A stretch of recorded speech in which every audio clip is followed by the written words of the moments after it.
Well, is cosúil gohfuil muid beo. Dí réib blianan seo ag léamh rint scéalta nóíochtas America don dó lá déag mí bheitheh rábhíle sa fiche. Fecinn sibh príomh fictúr an léinneamh sin le cuimhneáin in Portsmouth, Virginia, clúda le graffiti BLM, Black Lives Matter.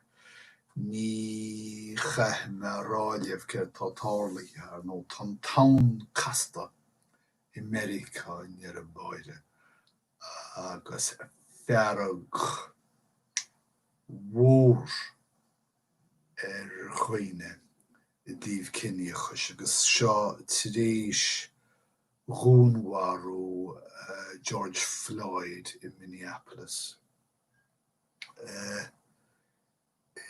Is cosúil gohfuil boga siúl I mewn na néideannach ó híh cineochas agus pólíneacht de. Ach má tá an tuachtarán ag corach a chosa dacha agus ag daingniú dhearcha I le cineochas is dócha. Níl mé rán is gur bhfuil cineochas ar bon sa teach bon fiú agus sin sa téitil agam I déitil an na míide nuíochta seo. Is síle me náíre gur cuma sa teach leis an uachtarán faoi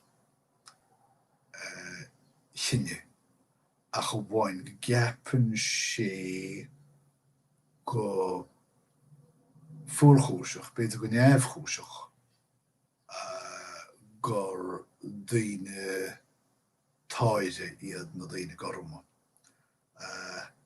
Sin níl an dearcá ri Gorm aige agus a bheith abriméise Adolf Hitler. Tá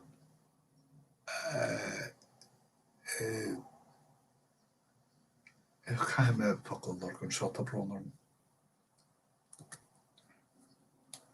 Ní mailim bheith dinar seo agus mé mun taifid ach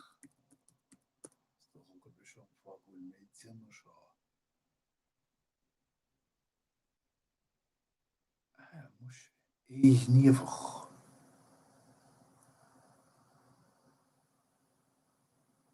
Stocha níomhach. Géiliúil?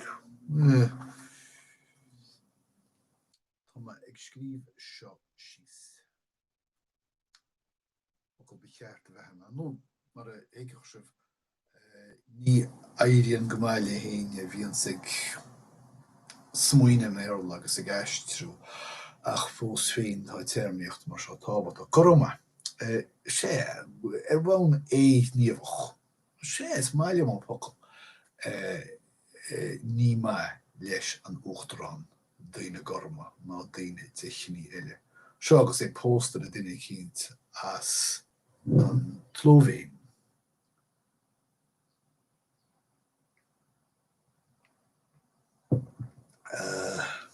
Gorma. Góis tá sé fósán ach tá daoine tugail seasa bhína aíonis. Agus rintmha daoine nachmach túideach go bine lehéad. Tá siad ag ghlacha leis go bhfuil fréoch na go teorí bailí agus tá sin táhachtach sílim. Right. Gil crocht an uachtarán go sábháil tíine níl ar súla nach an tuachtarán in jobhach. Tá an tuachtarán sé scilcannaíoch ramach ag tuairt le fios go bhfuil cócheilg ar siúl I measc lucht Antifa. Now, ón taithí atá agams ar lucht Antifa. níoch siad círéib a agrú, círéib berte a agrú I siopa. Ní dóilem gur féidir leo círéib buna I damda nó náisiúnta agrú. Agus mar bháir sin cé nach chuin muín agam as Napólíní a chuirid Napólíní ag séanna go bhfuil éonhaint, go bhfuil mór an bhaint ag na círéib na timp na tíre le Antifa. Fós féin tá daoine á ngáil agus á gúisih agus sort rud atáthair ag chur na lé ná grísú círéibe nó cothú círéibe ag telegan buaimí petsil ag plotáil míltena sa chothú. Agus is an chúiseóirí federálach atá ag chur na gúiseaní seo léirseóirí. Bhí nach amhaidíoch sarabhad. A mai difriocht ar bith idir America agus an Teanta Sóivéadach. OK. Ír Saighdiúirí Gorma. Tá feiceann rions daoine an deis agus táthar á hapal. Ní dóilem bhfuil mór an bunús leis scéal seo ach tá scéal an seo faoi Ír Saighdiúirí Gorma agus an fergus an náir atá rub a bheith I mun seirbhíse mar Saighdiúirí I mun áitimí atá ainmnithe I ní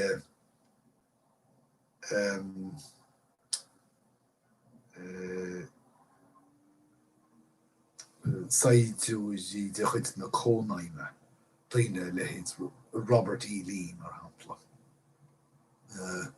Well is dócha gur bin deire leis na Dukes of Hazzard ní dóilem go mai éon cháir tumaint timpeall ar a telefís ar benam an General Lee as seo amach.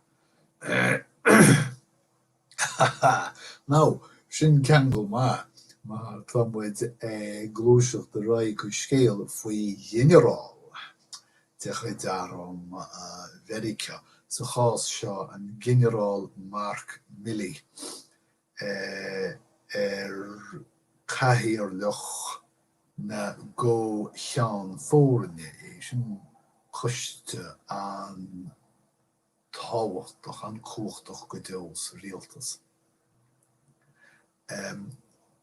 Chua session go dtí bhfuil trasna Lafayette Square leis an uachtar an Trump seachtain ó hain.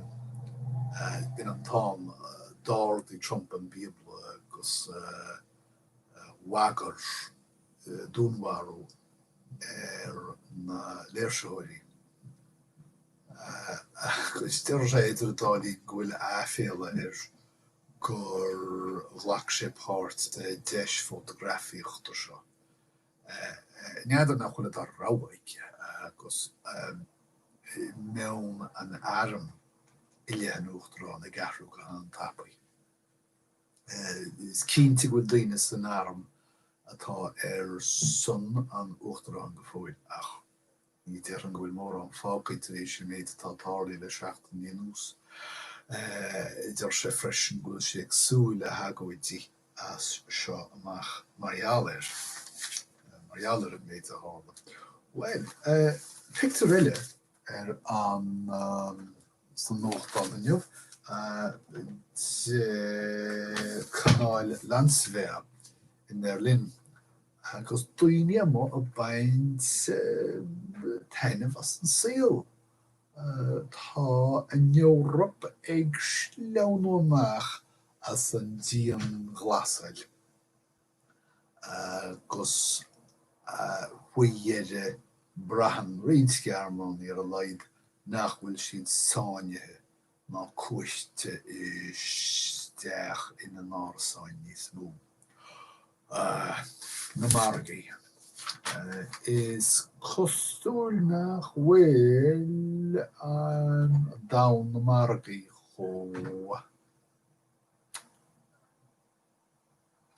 selivir agus a bhí tamalohin good tifin beveg Kiel a bhí le háardú na margaí le trí bhí nús agus le na tíre a sabair. Is cosúil go bhfuil tuiscint ag teacht na hinnéistóirí agus bheith lé a laid hála tubhitim sna margaí. Táthar ag tuairt le fis gur mire agus buile amachchas amach a bhí an tálas na margaí le trí bhí an nús go nó stoppaí go beblach cead fan géad sa tíre agus fós daoine i ggineis tú airgid mórs na Stocmhalartán. Oké. Cíoch, cheartú an pot cíoch úsáid. Tá me ábhreanú úsán seo, má níl me cínte cécho bailí tá pot cíoch le chur síos an trí chéile. An trí chéile a hála in Georgia le déanaí a díobh táchán. Cíoch airlach míltanas slad. Trí chéile. Mearbhol. Bhí daoine gealla airgid bóid tech don táchán agus heb glán ar agóras agus heb glán ar táchán á réir. Agus táthar a tuairt le fisid ar dálíonn go bhfuil an córas lectionach táchanéochta neamhláán.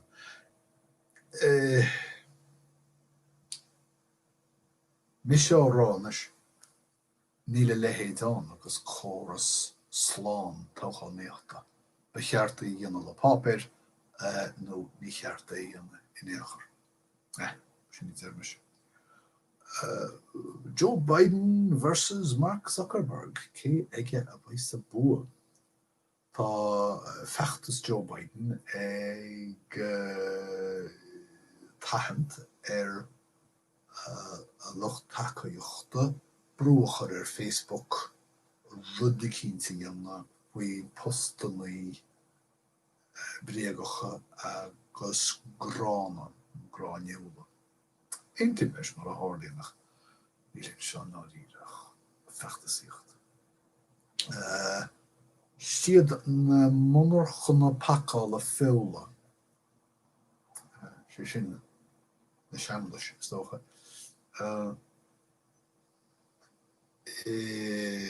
Stan séris chosúil ó híomh an víris seo agus táthar ag plé conas na monarchana pacála féula dhéana níos sábhailte.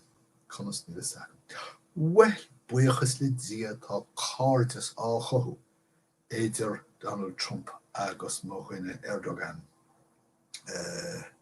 So tí ní chuimhne me chiaad anam sa tuaisk.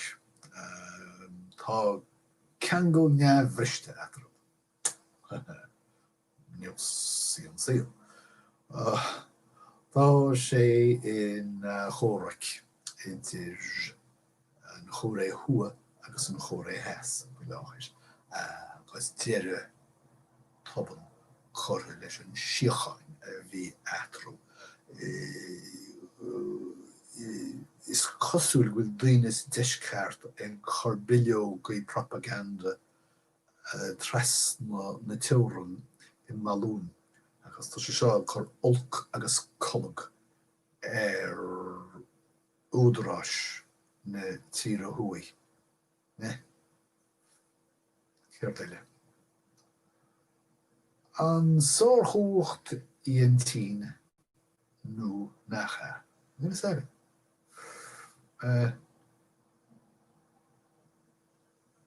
Tá an tín is chosúil mun feachtas dailá leis an loche sa i ngéile gur na tíre agus tá ar an ceistú an bhfuil geile agur idir a dós dam chosefir agus i cheapan blina ú mu sé ceistá. Well bailó dír féit ringót in is agam cé hí ach bhrá sí go raibh sí a sáin go dtí le déanamh nó go cháidithe sa díana bhlasar. Ach tá na hagóidí ar fud na tíre tar éis inspiráid nó spreagan nó úirtiste. Agus tá sí á nochtú tá sí techt amach as an smúteán ceomhránach seo agus tá rairc in áit na daile. Right, níl scéaltain bríochta. Cúpla focail a hainin dom a rilliom le déanaí. Má héitir go cnámh na héiline. An onan sin agus an crú a heachtar táne.